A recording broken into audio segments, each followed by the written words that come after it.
উত্তাল সাগর ধেয়ে আসছে ঘূর্ণিঝড় রিমাল। সাগরে থাকা কার্গো জাহাজ ও মাছ ধরার সব নৌকা উপকূলে ফিরিয়ে আনতে আকাশপথে মাইকিং করছে ভারতীয় কোস্টগার্ড।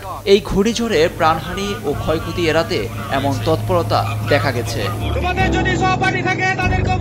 বঙ্গোপসাগরে থাকা গভীর নিম্নচাপ শক্তি বৃদ্ধি করে রোববার সকালে পরিণত হয়েছে ঘূর্ণিঝড়ে। পশ্চিমবঙ্গের আলিপুর আবহাওয়া দপ্তর রোববার সকালে জানিয়েছে, শক্তি সঞ্চার করে প্রবল আকার নেয়ার পর ঘূর্ণিঝড় রেমাল মধ্যরাতে বাংলাদেশের পটুয়াখালীর খেপুপাড়া এবং পশ্চিমবঙ্গের সাগরদ্বীপের মধ্যবর্তী অংশে আছড়ে পড়ার শঙ্কা রয়েছে।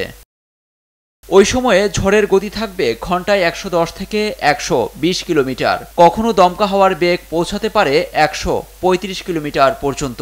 মৎস্যজীবী ভাইদের উদ্দেশ্যে ঘোষণা, আপনারা গভীর সমুদ্রে মাছ ধরতে যাবেন না। ঝড়ের তাণ্ডবে ব্যাপক ক্ষয়ক্ষতির শঙ্কা রয়েছে।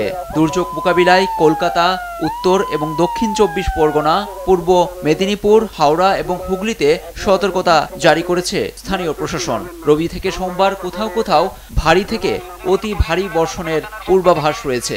মুর্শিদাবাদ, কোচবিহার, জলপাইগুড়িতেও হতে পারে ভারী বর্ষণ। Heavy two very heavy rainfall warning দেওয়া হয়েছে ওয়েস্ট মেদিনীপুর, ইস্ট বর্ধমান, নদিয়া, হাওড়া, হুগলি, কলকাতাতেও কিন্তু হেভি টু ভেরি হেভি রেনফলের সম্ভাবনা আছে। আর হেভি রেনের সম্ভাবনা হচ্ছে ঝাড়গ্রাম, বাঁকুড়া, পুরুলিয়া, ওয়েস্ট বর্ধমান, বীরভূম এবং মুর্শিদাবাদ। এই বিপর্যয়ের শঙ্কায় কলকাতার আন্তর্জাতিক নেতাজি সুভাষচন্দ্র বসু বিমানবন্দর বন্ধ ঘোষণা করেছে রাজ্য সরকার। রোববার দুপুর ১২টা থেকে পরবর্তী ২১ ঘন্টা বন্ধ থাকবে কার্যক্রম। বাতিল করা হয়েছে প্রায় ৪০০ ফ্লাইট। এতে বিড়ম্বনায় পড়েছেন হাজার হাজার যাত্রী। তবে জরুরি প্রয়োজনে বিমানবন্দর কর্তৃপক্ষের সঙ্গে যোগাযোগের অনুরোধ জানানো হয়েছে। লুৎফর কবির, নিউজ ডেস্ক, দেশ টিভি।